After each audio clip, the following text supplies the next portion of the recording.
that culture and the language that was spoken at that time. Okay, so that is important, that if somebody wants to do any research, independent research, then they will have to have that skill.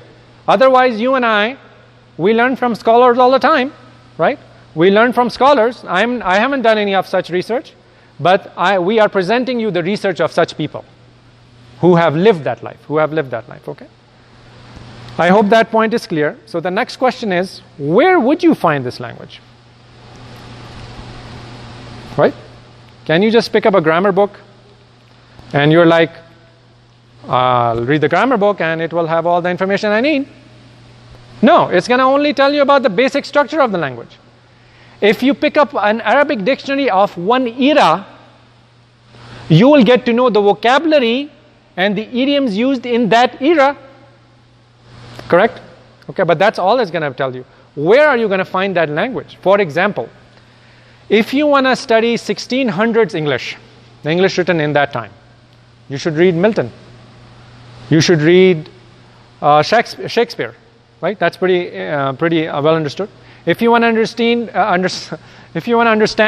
the Urdu language written, let's say 200 years ago, who should you go to?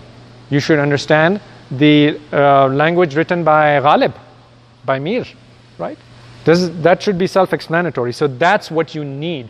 You need a sample of language from 1500 years ago, which can be put in front of you, which can you study, and then you will learn Quran. Does it make sense? All right. Another important fact about the language of the Quran, which every student of its divine book, should be aware of, is that the Arabic of the Quran is not the Arabic in which poets like Al-Hariri and Al-Mutanabbi composed their masterpieces. And you can see their date of deaths. Nor is it the Arabic in which Al-Zamakhshari or Al-Razi wrote their commentaries on the Quran. These are big people in our literature. All right?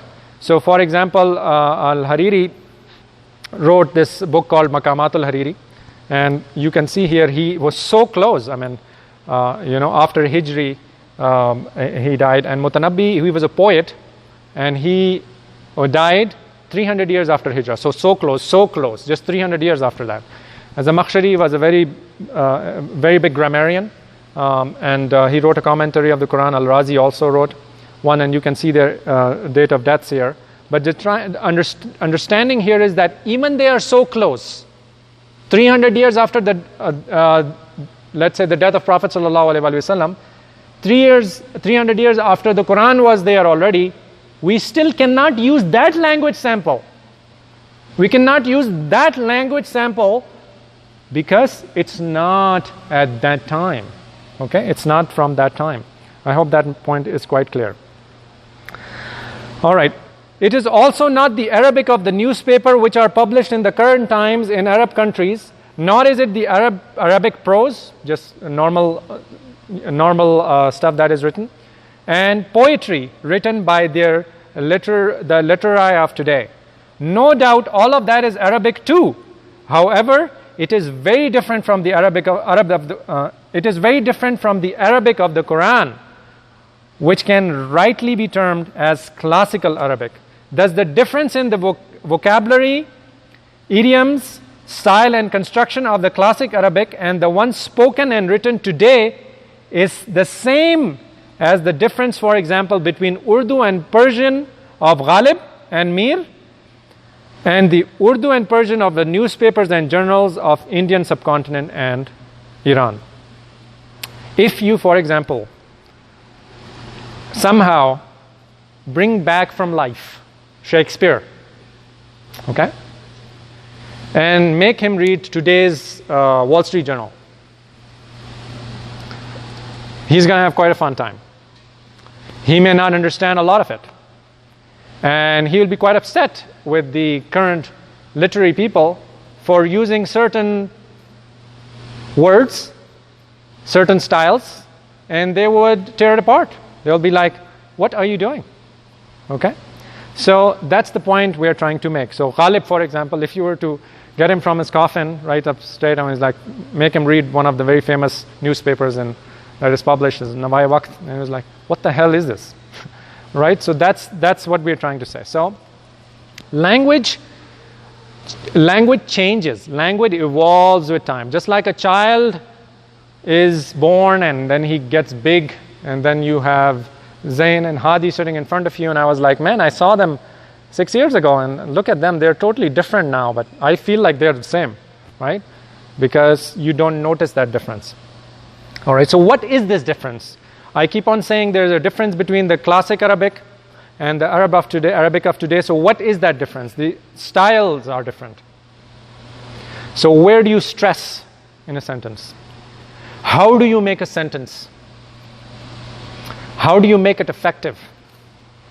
Idioms are different, right? Obviously, because they had their own culture, they had their own camels and tents and things, and the cultures, things that they were doing, they're no longer applicable today.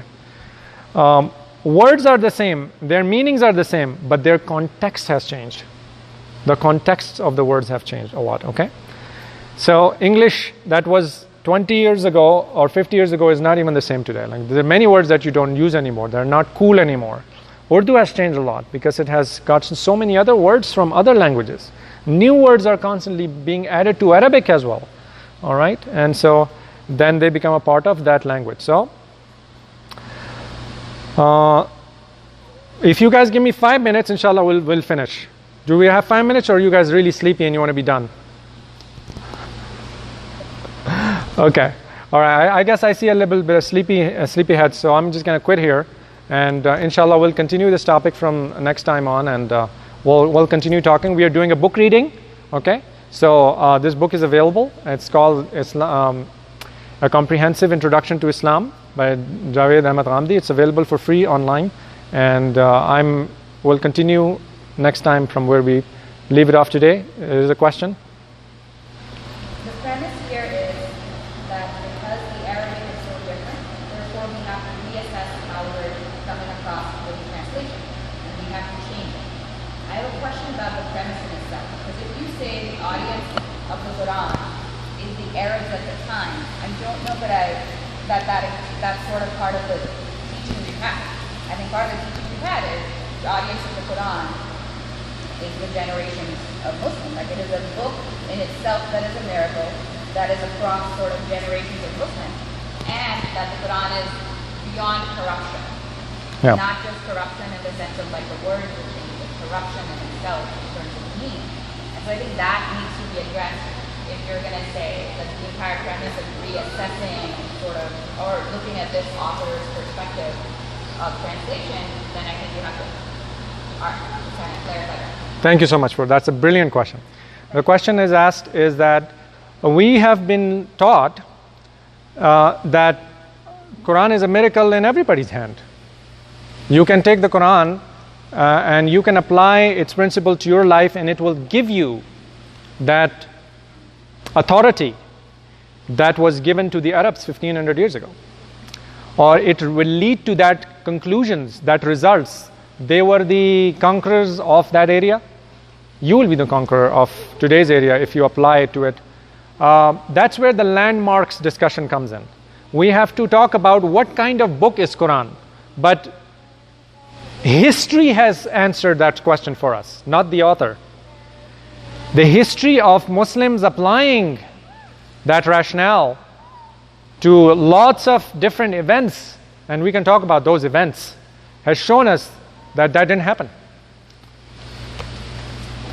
So there are many ayahs in the Quran, and when you apply it to many different Muslim situations, historical wars that were fought, etc., we know that the outcomes of those wars was very much in a bloodshed of the societies then, and Muslims did not come out to be on top.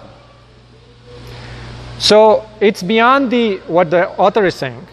From history, we already know the answer to that question.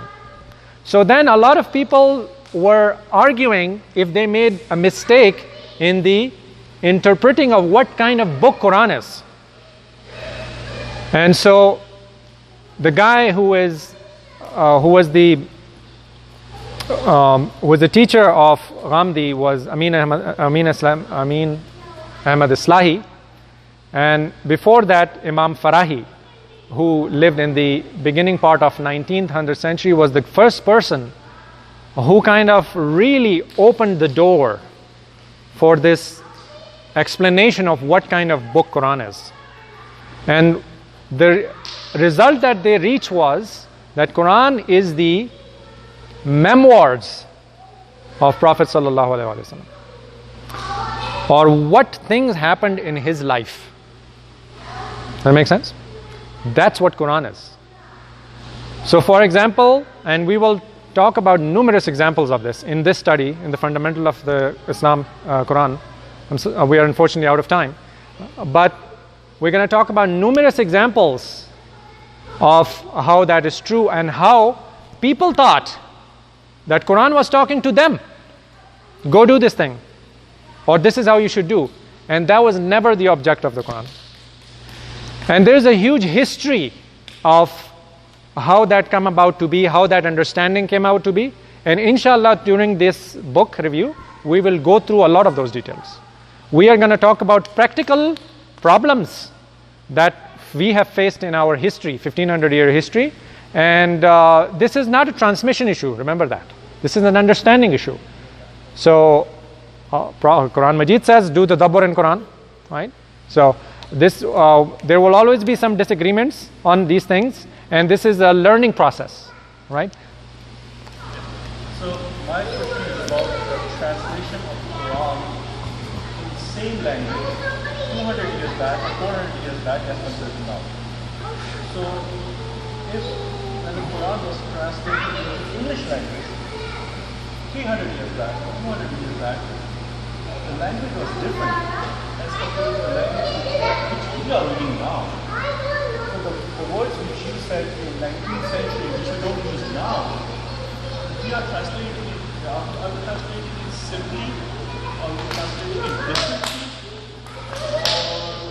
Or was that better, or this one is better? None of them were better. The Brother Ubair asked a question, is there a difference between the translation that happened, let's say in 1600 or 1700 or 1800, or and maybe let's say compared to translation of English between 1800 versus 2021?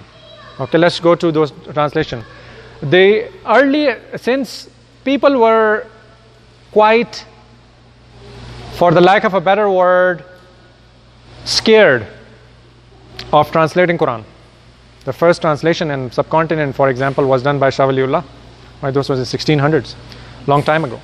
And at that point in time, unlike our counterparts in Christian literature, which said we are going to translate it so that people can understand it, the Quranic translators did the translation verbatim.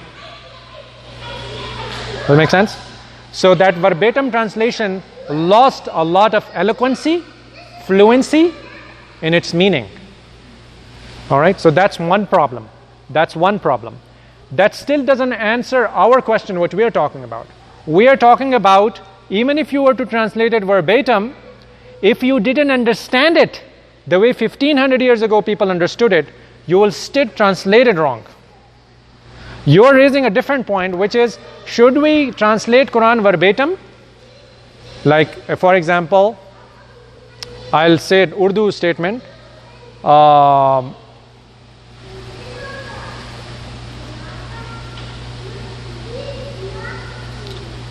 वो बहुत मेहनत से काम करता है. All right? Then I would translate this English verbatim as, he works with a lot of hard work. Right? That's how I would translate it. And by doing so, I have lost a little bit of the fluency and hence the meaning of that, or impact or efficacy of that language. That's a very bad example I gave you. But inshallah, we'll go through a lot of those translation as well. And also recap in our beginning discussion. Remember, in our beginning discussions, we talked about how we reached at this source ayah.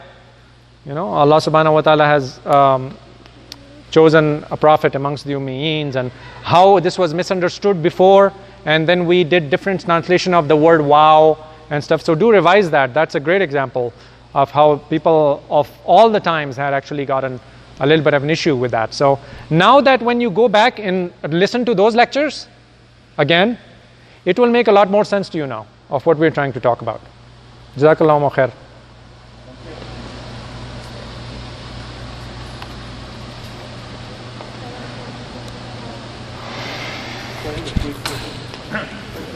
Yeah.